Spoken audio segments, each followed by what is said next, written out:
दोस्तों आज की वीडियो का कंसेप्ट बहुत ही ज्यादा इंपॉर्टेंट हो जाता है क्योंकि आज मैं जो कॉन्सेप्ट आपको लेकर आ रहा हूं यहां पर वो है एक पॉइंट से रिलेटेड और वो पॉइंट है ट्रांसपोर्टेशन से रिलेटेड। जी हां, अगर मान लीजिए आप सेल्स कर रहे हैं या परचेज कर रहे हैं तो आपको ट्रांसपोर्टेशन चार्जेस का एक लेजर बनाना होता है। अब सवाल ये उठता है कि ट्रांसपोर्टेशन चार्जेस का अगर लेजर आप बनाते हैं, नहीं मैं ये नहीं बोल रहा हूं कि क्रिएट करना नहीं आता है आप लोगों को, लेकिन बात ये है कि अगर मैं वही लेजर दोनों जगह इस्तेमाल करूं तो उसे कैसे क्रिएट किया जाए, चलिए देखते हैं।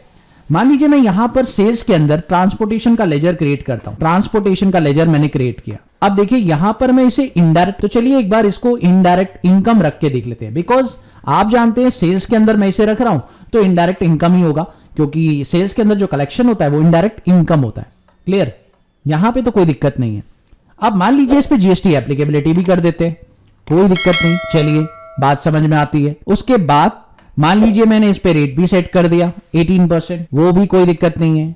इसमें यहां तक तो अभी तक पॉइंट सही चल रहा है।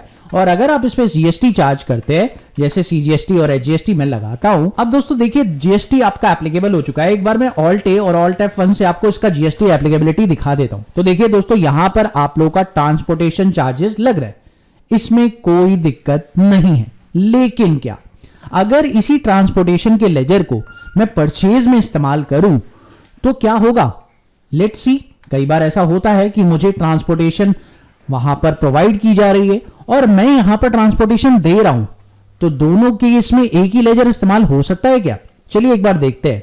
मैं F9 प्रेस करता हूं और यहां पर मैंने इस लेजर को यूज करना सोचा। भाई आप देख सकते हैं यहां पर मैंने पार्टी सिलेक्ट कर ली और यहां पर मैंने आइटम लिया शर्ट, और ये लीजिए रेट ले लिया। और अब मैं इस पे ट्रांसपोर्टेशन लेजर लेता हूं। यहां पर मैंने ले लिया लेट सपोज 2000 रुपए, यहां पे भी ले लिया। अब मैं सीजीएसटी लगाऊंगा और एचजीएसटी लगाऊंगा तो ये यहां पर अप्लाई नहीं कर रहा है। इसकी क्या वजह है दोस्तों, कोई बता सकता है मुझे?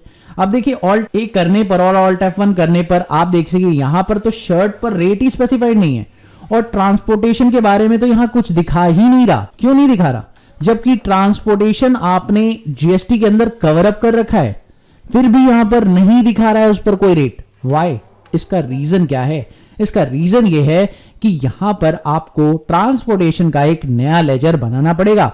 यानी कि कहने का मतलब यह है कि ट्रांसपोर्टेशन के लेजर अगर आप परचेज में इस्तेमाल कर रहे हैं तो आपको इस लेजर को अंडर इनडायरेक्ट एक्सपेंस रखना है, और अगर आप इसे सेल्स के अंदर इस्तेमाल कर रहे हैं तो आपको इसे इनडायरेक्ट इनकम रखना है। यानी आपको दो लेजर ट्रांसपोर्टेशन के क्रिएट करने पड़ेंगे, अदरवाइज आप सेम लेजर यूज नहीं कर सकते ट्रांसपोर्टेशन का। जी हां, दूसरा आप लोग पार्टी के लेजर को सेम यूज कर सकते हैं, यानी परचेज की पार्टी एक हो सकती है और उसी से आप सेल भी कर सकते हैं। यानी सेल की पार्टी और परचेज की पार्टी अगर सेम हो जाए तो कोई दिक्कत नहीं होती, दोनों लेजर आप दोनों जगह पर देख सकते हैं। लेकिन ऐसा इस लेजर के साथ नहीं होता जिसके अंदर आपको जीएसटी चार्ज करना है।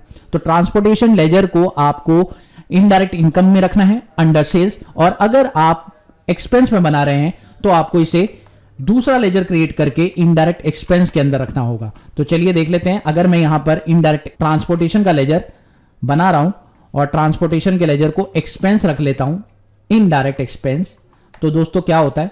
अब देखिए यहां पे जीएसटी लगेगा या नहीं लगेगा ये देखने वाली बात है। तो लेट्स सी, यहां पर मैंने डाल दिया है और 5% जीएसटी रेट एप्लीकेबल कर दिया है। और अब मैं आपको दिखाना चाहूंगा, ये देखिए जीएसटी आ गया ना। और अब आप चेक कर सकते हैं कि ये ट्रांसपोर्टेशन की वजह से ही आया है जीएसटी, चेक करिए, है ना। तो समझ गए मेरा पॉइंट? तो ये ध्यान रखना बहुत जरूरी है कि ट्रांसपोर्टेशन का लेजर आप किसके अंदर बना रहे हैं, क्योंकि सेम ट्रांसपोर्टेशन लेजर आप दोनों जगह इस्तेमाल नहीं कर सकते। Got it? तो उम्मीद है कि आप लोगों को ये पॉइंट काफी इंटरेस्टिंग लगा होगा। अगर आपको ये पॉइंट काफी इंटरेस्टिंग लगा और समझ में भी आया तो प्लीज इस वीडियो को ज्यादा से ज्यादा शेयर कीजिए ताकि अवेयरनेस फैले related to that concept. Okay, मिलते हैं अगली वीडियो में एक और नए कंटेंट के साथ। तब तक के लिए देखते रहिए, सीखते रहिए गाइड ऑफ मैथ।